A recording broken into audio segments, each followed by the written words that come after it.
Korupsi Indonesia? Warisan siapa? Halo guys, balik lagi sama Bernard di channel Bernard. Di video kali ini, gue bakal bahas tentang korupsi di Indonesia. Sorry gue nggak boleh senyum karena ini pembahasan yang sangat penting untuk negeri kita tercinta. Ya, jadi di akhir bulan November kemarin ada satu kasus yang mulai mencuat ke publik dan lumayan meresahkan ya, yaitu adalah kasus Gubernur Bengkulu, Rohidin Mersyah, yang dia ditangkap oleh KPK atas dasar pengumpulan dana untuk penggunaan kampanye pilkada. Nah, per video ini di-take, beliau lagi menjalani berbagai tes di kepolisian dan ya kita belum tahu apa yang akan terjadi. Nah, itu merupakan salah satu praktik korupsi yang baru-baru aja kejadian di Indonesia. Nah, di Asia Tenggara sendiri, pada tahun 2023 dicatat, Indonesia itu menempati urutan kelima dari 10 negara yang dites berdasarkan prestasi korupsinya. Nah, ini berdasarkan IPK atau Indeks Persepsi Korupsi, dan kita tuh kalah jauh sama negara tetangga kita, yaitu Singapura. Sedangkan di dunia, misalkan, Indonesia itu berada di peringkat 115 dari 180 negara. Tapi, ya kok bisa gitu indeks korupsi kita atau tingkat korupsi kita tuh separah itu. Nah, jadi korupsi ini sebenarnya udah jadi bagian yang mengakar ya dari zamannya pemerintah kolonial. Dari zaman dulu, pemerintah kolonial itu sering menggunakan posisi mereka untuk memperkaya diri mereka dan juga untuk menguntungkan mereka sendiri. Nah, ini itu berangsur-angsur sampai ke bawah-bawahnya. Salah satu contoh dugaan korupsi yang terbesar adalah pada saat pembangunan Jalan Pantura, yang dia itu panjang banget tuh, dari Banten, Jawa Barat, Jawa Tengah, sampai ke Jawa Timur, dan ini merupakan salah satu korupsi pertama yang dicatat di dalam sejarah Indonesia, yaitu pada era kolonial. Nah, dilansir dari buku 2 Abad Jalan Raya Pantura oleh Endah Sri Hartatik, disebutkan bahwa saat pembangunan Jalan Pantura ini, nah pada saat melewati Kesultanan Cirebon, pemerintah kolonial ini sempat negosiasi dengan Kesultanan Cirebon. Selain juga untuk meminta izin, juga untuk bernegosiasi atas dasar karena pemerintah kolonial pada waktu itu nggak punya dana yang cukup, atau kondisi keuangan zaman mereka pada waktu itu tuh kurang stabil,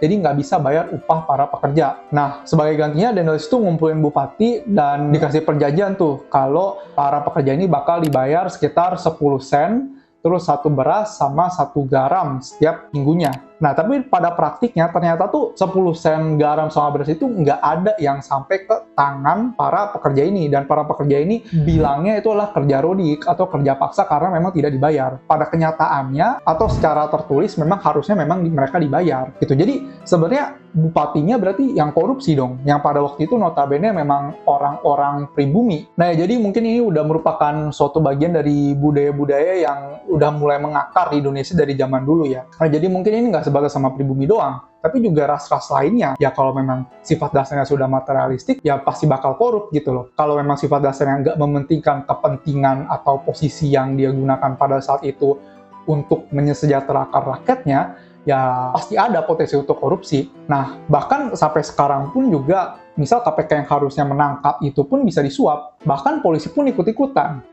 nangkap koruptor maksud gue. Dan ya mungkin justru lembaga yang membuat undang-undang atau yang mengawasi korupsi itu pun juga bisa aja terlibat korupsi. Misalnya contoh lembaga negara yang gue nggak mau sebut gitu, misal inisialnya DPR lah ya. Nah, DPR ini kan bisa aja disuap oleh pembisnis-pembisnis yang konglo yang gede untuk merubah undang-undang atau membuat undang-undang yang menguntungkan si pembisnis ini tadi.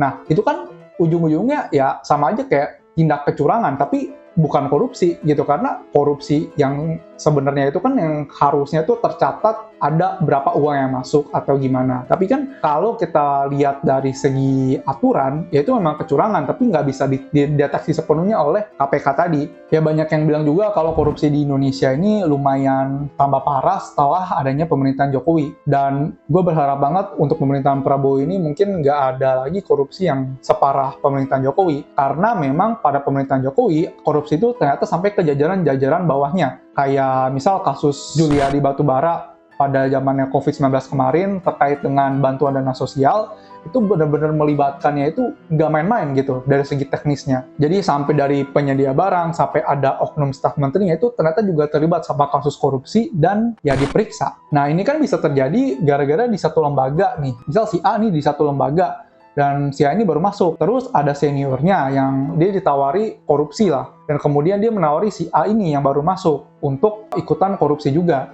Kalau pada awalnya si A ini punya prinsip dia nggak mau korupsi, dia mau berkarir secara jujur, tapi seniornya ini ngancem si A ini kalau nggak ngikutin apa maunya dia, si A ini bisa diancam gitu karirnya.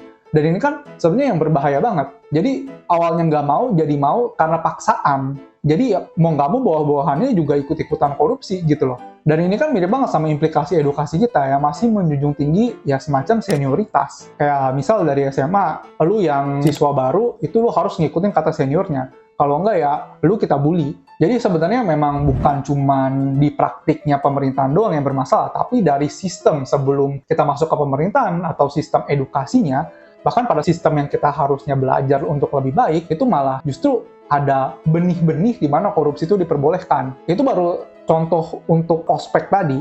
Tapi kalau misalkan kita lihat lebih jauh tentang gimana maraknya pencontekan atau kasus joki di Indonesia, itu bakal lebih parah lagi dan lebih jauh lagi kita bahas. Nah, jadi ya memang korupsi di Indonesia ini udah mengakar, bukan dari sistem birokrasi doang, tapi dari sistem edukasi, bahkan dari sistem lainnya yang juga memang sudah sangat sulit untuk dibasmi sepenuhnya. Tapi ya, gue masih punya harapan ya, semoga upaya pemberantasan korupsi terus berjalan, terus juga sistem KPK terus membaik dan makin efisien setiap harinya, dan terus ya reformasi hukum juga lembaga anti korupsi juga dapat bekerja secara efisien. Nah, kalau Indonesia mampu untuk mencapai semua hal ini, ya gue yakin Indonesia juga dari segi demokrasi akan lebih maju, dan semoga lain-lainnya juga pada ikutan yang menjadikan Indonesia lebih cepat untuk menjadi negara maju di Indonesia Emas 2045. Ya mungkin video tentang korupsi ini gitu aja, gue nggak mau bahas banyak-banyak ya. Seperti biasa, like, comment, subscribe. See you guys in the next videos.